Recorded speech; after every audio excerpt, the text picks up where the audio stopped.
Hello students, कैसे हैं आप सभी। उम्मीद करता हूं कि आप बेहतर होंगे और पढ़ाई के लिए 100% इफर्ट लगा रहे होंगे। मैं एजुकेटर नसीर अहमद स्वागत करता हूं आप सभी का आपके अपने चैनल इम्बोल्डन कोचिंग सेंटर में। स्टूडेंट्स, जैसा कि आपको पता है कि डेली बेसिस पे शाम 7 बजे क्लास होती है। आप तैयारी कर रहे हैं UP police constable, SSC, GD, railway के लिए। ये जीके की क्लास है और इसमें पॉलिटी के जो प्रीवियस ईयर क्वेश्चन हैं वो मैं लेकर के आ रहा हूँ।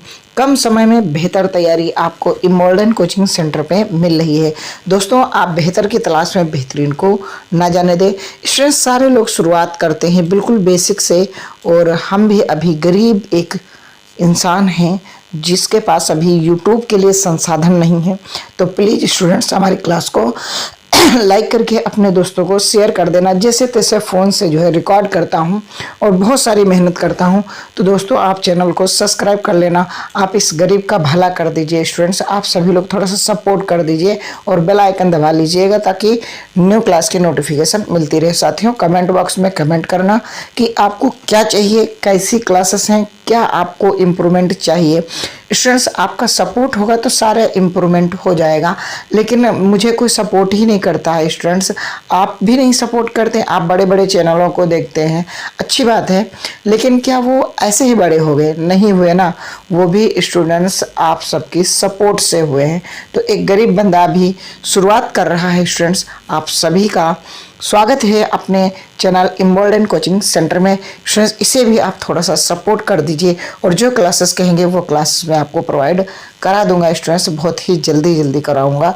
तो आज पहला क्वेश्चन आपकी स्क्रीन पर, थोड़ा सा सपोर्ट की उम्मीद में करता हूँ आपसे। मैं फिर कहूँगा कि आप बेहतर की तलाश में बेहतरीन को ना जाने दें। कंटेंट में कमी नहीं रखूँगा, बशर्ते आप थोड़ा सा हमें सपोर्ट कर दें। प्लीज़ स्टूडेंट्स, लास्ट तक बने रहिएगा। बहुत अच्छे क्वेश्चन लेकर के आया हूँ। संविधान सभा के सदस्यों ने कितनी तारीख को भारत के संविधान पर हस्ताक्षर किए? 26 नवंबर 1948, 24 जनवरी 1950, 26 नवंबर 1949 या 24 जनवरी 1952। तो जैसा कि स्टूडेंट्स आपको पता है कि जो हस्ताक्षर की बात आती है वो 24 जनवरी 1950 को हस्ताक्षर किए जाते हैं और 26 जनवरी 1950 को हमारा संविधान लागू हो जाता है। अच्छा, बन करके कब तैयार हुआ था? तो 26 नवंबर 1949 को बन करके हमारा संविधान तैयार हो गया था। इसी दिन हम जो है संविधान दिवस मनाते हैं और इसी दिन जो है हम क्या करते थे, संविधान को हमने अंगीकृत किया था। और उस दिन मात्र 15 आर्टिकल यानी कि 15 अनुच्छेद प्रभाव में आए थे।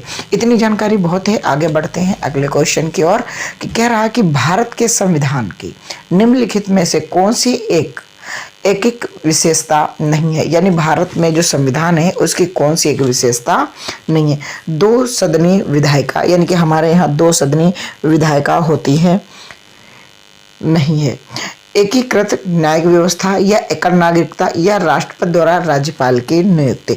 तो हमारे यहाँ जो है स्टूडेंट्स, वो आपने देखा है कि राष्ट्रपति ही हमारे यहाँ राज्यपाल को नियुक्त करता है।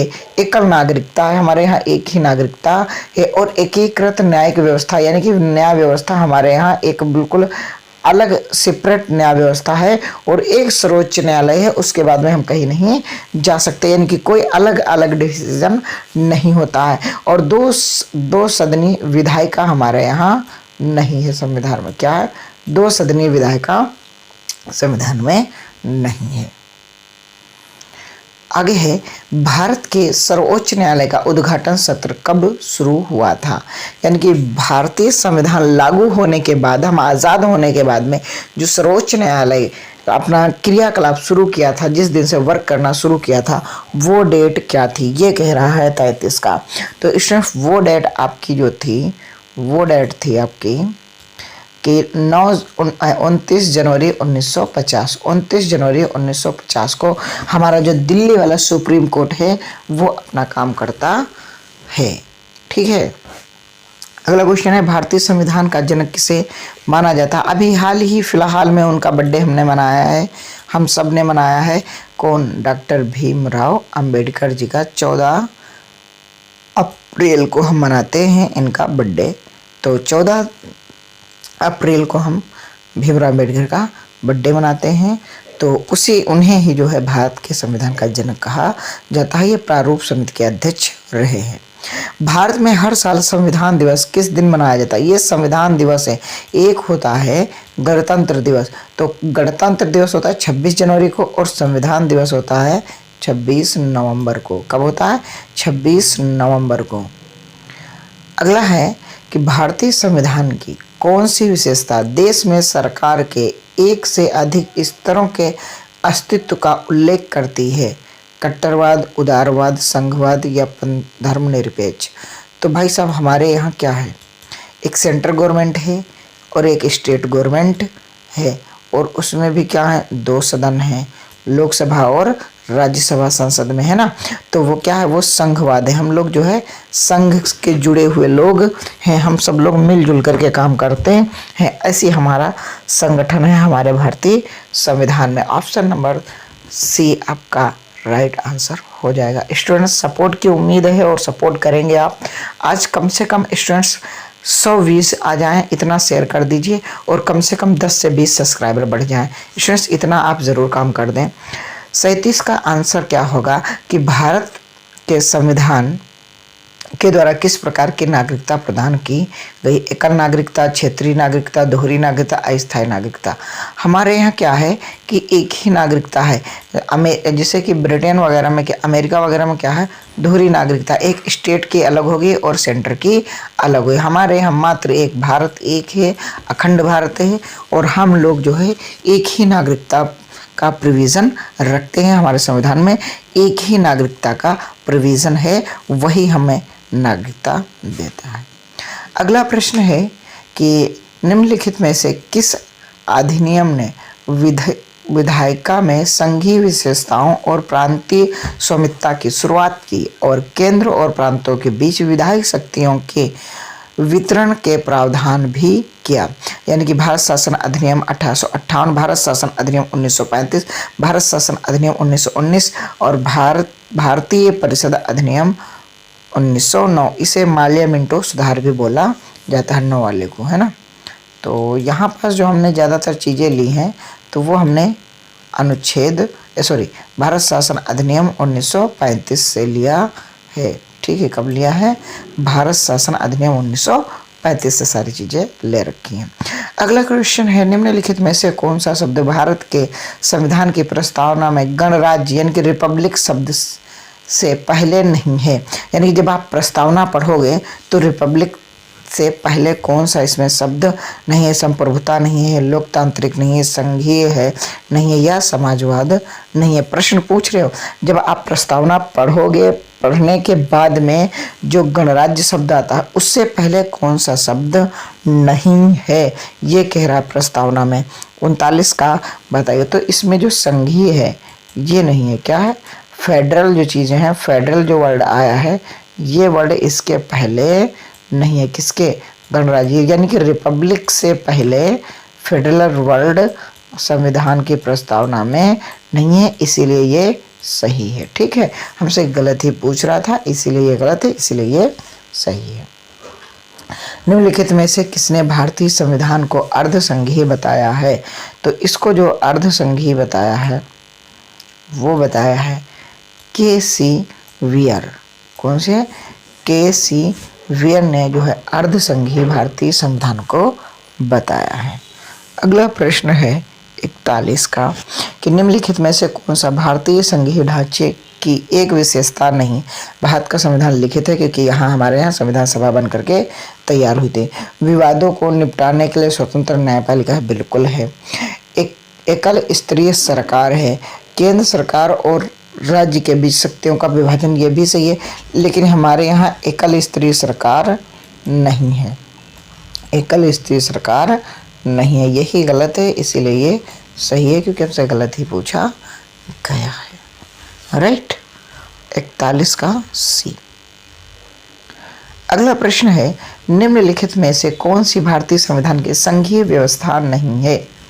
दोहरी सरकार, शक्तियों का विभाजन, लिखित संविधान, अखिल भारतीय सेवाएं। जी हाँ, बताएं 42 का क्या होगा? तो अखिल भारतीय सेवाएं ये हमारे संविधान की विशेषता नहीं है। ठीक है, विशेषता क्या है, दोहरी सरकार होती है हमारे यहाँ, राज्य की अलग होती है और सेंटर की अलग होती है, यानी केंद्र सरकार अलग होती है। शक्तियों का विभाजन भी होता है, लिखित संविधान भी हमारे यहाँ है। तो संघीय व्यवस्था जो है वो क्या है, वो ये अखिल भारतीय सीमाओं से नहीं लेना देना है, ठीक है। भारतीय संविधान की प्रस्तावना को भारतीय संविधान की राजनीतिक कुंडली के रूप में वर्णित किया गया था। किसने वर्णन किया था संविधान की प्रस्तावना को? भाई साहब कन्हैया लाल मणिलाल मुंशी जी ने ये बातें वर्णित की थी, यानी उन्होंने ये बात कही थी कि जो भारतीय संविधान की प्रस्तावना है वो भारतीय संविधान की राजनीतिक कुंडली है। क्या है? राजनीतिक कुंडली है भारतीय प्रस्तावना। ये कहा है कन्हैया लाल मणिलाल मुंशी, 43 का बी। आगे संविधान सभा के संदर्भ में निम्नलिखित में से कौन सा कथन सही है? संविधान सभा ने मई 1947 में भारत की राष्ट्रमंडल की सदस्यता की पुष्टि की गई, या भारत के राष्ट्रगान को 24 जनवरी 1950 को संविधान सभा द्वारा अपनाया गया। संविधान सभा ने जनवरी 1948 में राष्ट्रीय गीत को अपनाया, या संविधान सभा ने जुलाई 1949 में राष्ट्रीय ध्वज को अपनाया। तो इसमें जो सही कथन है वो आपका राइट आंसर हो जाएगा 44 का बी वाला, कि भारतीय संविधान भारत के राष्ट्रगान को 24 जनवरी 1950 को संविधान सभा ने अपना लिया था, यानी मान्यता दे दी गई थी कि हमारे यहाँ जो राष्ट्रगान है वो 24 जनवरी से हमारे यहाँ क्या एक्सेप्टेड हो गया। अगला है क्वेश्चन, क्या कह रहा है? भारत किसी राज्य के राज्यपाल के रूप में नियुक्त के लिए भारत के संविधान द्वारा निर्धारित न्यूनतम आयु क्या है? राज्यपाल की कम से कम उम्र कितनी होनी चाहिए कि को किसी स्टेट का राज्यपाल बन सके? तो हमारे हिसाब से उसमें 35 वर्ष की उम्र होनी चाहिए कम से कम, तब वो जा कर के क्या है किसी राज्य का राज्यपाल हो पाएगा। तो स्टूडेंट्स एक बार फिर से कहूँगा कि हमारे पास संसाधन नहीं है, हम बहुत ही गरीब परिवार से हैं, मोबाइल से जैसे तैसे आप वीडियो शूट करके बना लेते हैं। तो आप सभी थोड़ा सा सपोर्ट कर दीजिए स्टूडेंट्स, आप चैनल को सब्सक्राइब कर लीजिए, कमेंट बॉक्स में कमेंट कर दीजिए। मेरी बहुत मेहनत लगती है स्टूडेंट्स, आपसे रिक्वेस्ट है आप ज़रूर हमारा सपोर्ट करें स्टूडेंट्स, वरना मेरा बहुत, मैं क्या कहूँ, मेरा हौसला डाउन हो जाएगा। एक प्रयास कर रहा हूँ कुछ अच्छा करने को, एक शिक्षा के क्षेत्र में कर रहा हूँ। अगर ये मैं नाच रहा होता स्टूडेंट्स तो वाकई में आप सपोर्ट करते हैं, और मैं पढ़ा रहा हूँ तो आप सपोर्ट नहीं कर रहे हैं स्टूडेंट्स। थोड़ा सा आपका सपोर्ट चाहिए, थोड़ा सा बस शेयर सब्सक्राइब लाइक कर दीजिए। बेहतर की तलाश में बेहतरीन को ना जाने दें।